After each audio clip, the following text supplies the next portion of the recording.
What up is Marcus with Dynasty Football Dads. We have the Jerry Jeudy signed free jersey. When we hit 1,000, it's going to be given away to one of you guys. We're just going to do a little PSA announcement here. We, of course, are giving away the football on Patreon here soon, signed football. But we are going to be doing a league in Patreon. And so if you subscribe to the Patreon channel, I'm just probably going to be doing one league. And I want to do the draft here, not this weekend, but hopefully next weekend. Excuse me. So we're taking probably the first 12 people. We already have, I believe it is 3 people, and me, so that's 4. So we already have probably a third of the league, maybe 40% of the league. So if we can get that all done, then we can start hashing out a couple of the rules, and then we can start maybe doing that draft. There's a couple different ways that we can do the draft. We could do I'm not even going to get into the details of it. I will get the details of it if you have questions about it, you can always comment and say, hey, I'm interested, but I'm only free these certain times. Then we can talk about it. We can discuss it and walk you through it. But that is the plan. All right, now that we're a minute 12 in, minute 13 in, you're talking about preseason football. We're talking about practice. Allen Iverson, we're talking about practice. Yeah, we're talking about preseason football. And the reason why preseason football is important, there is reasons. It is not worthless. In fact, I do watch a lot of preseason football. One, because I am football starved. I haven't watched football since the Super Bowl, which is February, so we're, I don't know, 6 months in. And we just need something to watch. And preseason's starting here soon. So my biggest thing is, what can we do or what can we watch for? The biggest things are who's going out there with certain teams, who's going out there in the first team reps, who's out there performing. It doesn't mean about targets, it doesn't mean about stats. And sometimes when somebody's not out there, that even shows even more of a kind of shows the hand even more. Like you see some of these running backs, they may not even be out in the field. And if they don't even show the field, like let's just say in a world, Najee Harris doesn't see a preseason snap. That might be a good sign that he's probably already RB1 and they just want to kind of save him. But the biggest thing, so the biggest thing that's number one is, where are some of these players, these wide receiver 2s, these wide receiver 3s? Are they with the first team? Are they with the second team? What is exactly going on? That is almost sometimes the biggest thing, is who is starting the game. That can show more than any stats or anything that you can possibly have. And sometimes it can be what's it called, red herring, where it is a false alarm, where you do have a player that actually is in that lineup but is not going to be the wide receiver 1 due to injuries and stuff like that. Number 2, I think, which is probably even more an important rule than number 1, or more important, I guess you could say, point, is undrafted free agents and late round picks, guys that are trying to make the team. See how they're performing. Those are the guys that, especially with these, some people have done rookie drafts, some people haven't. So we're trying to figure out, okay, is Javion Hawkins for Atlanta, does he look like he's extremely small and maybe doesn't look like he's going to cut out for it? Or, contrary, does he look fine? Does he look like he could be a third down back, or could he take in some of the snap percentages from Mike Davis? Because Mike Davis can't do 90%, 95%. Somebody else is going to be touching the ball. So what are those situations? The wide receivers that are, of course, undrafted, the Austin Watkins types, the Cade Johnson types, these different types of wide receivers, do they look like they're standing out? Do they look like they're better than their competition? Because undrafted free agents this is their time to shine. This is their Super Bowl. This is their time where they can create a job. And so if they don't make the team, likely that's a really bad sign right off the bat. And they're not going to be worth that much, of course, if they're not on a dang team, right?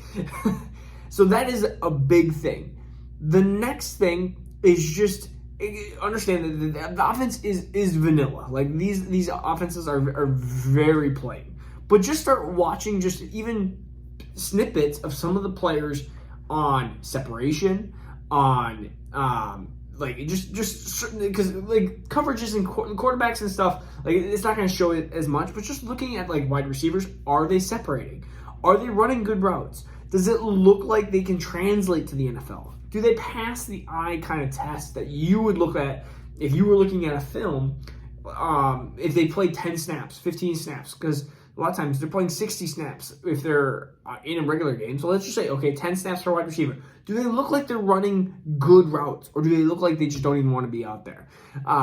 Is Deontay Johnson dropping more passes, or is he catching passes? These are just little things that you want to see, and you want people to pass the eye test. Ultimately, I've seen wide receivers that I go, wow, like they just look like they're doing well. Like they're creating separation. They have good hands. They may have only gotten like 2 targets the entire game, or 2 targets the entire preseason. But what they've done when they're not targeted has shown, well, that could translate. And if a player's separating, which is a big, huge thing, route running and separation I love that from a wide receiver. That is one of my highest abilities that I have with a wide receiver that I think catching in hands is important as well. But if they can separate, then NFL teams and quarterbacks will throw them the ball. You're going to throw the ball to somebody who's open, right? Like that would make sense, consciously effort. So these are some things I'm looking in the preseason. Again, who is starting? Who is starting for some of these lineups, and are they getting taken out right away? Like, sometimes all you need to see is a couple plays. Okay, yeah, I ran a couple routes, I'm done. And that might be week 2, week 3 that you might see that. Number 2, where are we seeing some of these undrafted free agents? And then 3, where do they pass the eye test? Do they pass what you can visually see and go, oh, wow, like, sometimes you only get a little bit of a snippet. Right? You might only get 5 snaps, 10 snaps. Maybe the entire preseason might only be like 5, 10 snaps. And so you're getting a very short amount of information. But I will tell you, there are some times that you can look and the only other thing that you have to kind of go by is beat reporters and team things. And so like the last 2 minutes, I'll talk about this kind of little aspect here because this is kind of the preseason type of atmosphere. I am not going to be I'm not overly buying hype, and I'm not underly buying hype. What I mean is, like, there was a couple of years ago, I think Darren Waller, oh my goodness, he's going to be such a good tight end. I've heard that, and so he ended up being a really, really good tight end for, of course, Oakland at the time, I believe it was. I don't think they were Las Vegas at the time, so Oakland. And then I've also heard Joe Schmo been the exact same type of hype as a tight end and do nothing. So you have to kind of base your, like, okay, how many people are saying it? Is it the same beat reporter? Is it the same kind of guy that covers the team? Just, oh my gosh, I love him. We had a beat report, a couple of reports came out that old BC Johnson was going to be the wide receiver 2 for the Minnesota Vikings over Justin Jefferson.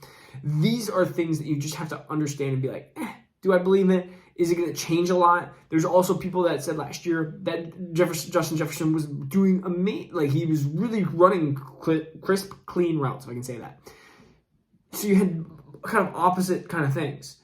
And so you have to see, okay, is there a big consensus? Is 10 people saying the same thing? Because realistically, there's so many different NFL reporters, but is 10 people saying the same things? Like, oh my goodness, this guy is just making steps.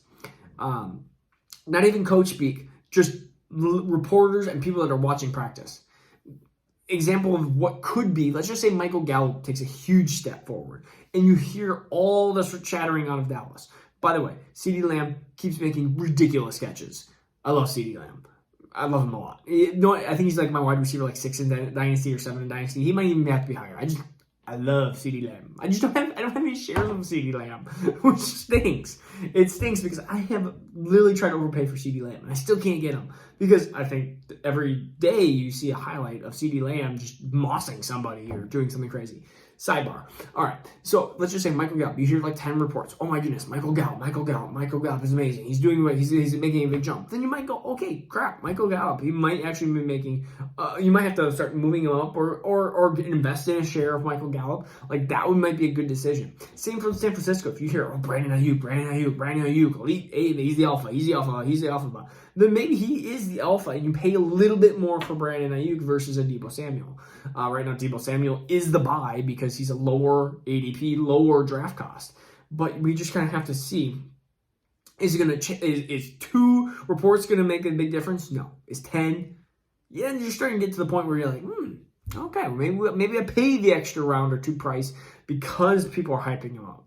And again, you have to understand that if you've been around football enough, there's a bunch of hypes, and sometimes they suck. And then you go, dang it, Deebo was the alpha. What the heck? Why was all... And we've heard it all. I've heard it all from reports. I've heard, gosh, was it a couple years ago? I think they were like, no. It was, I can't think. I can think of Washington. It was either Washington or Washington State. Why can't I think of?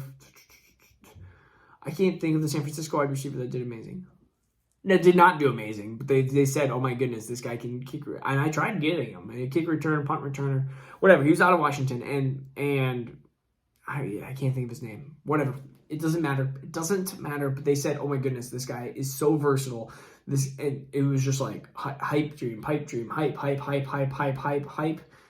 and he ended up being nothing. So just know that we have to be cautious with the information that we're getting, okay? Happy Wednesday. I believe Hall of Fame game is tomorrow. Could be wrong, but I think it's tomorrow. All right? Peace out. Take care. We'll see you tomorrow. Sign up for those leagues. All right. Peace out. Now turn up.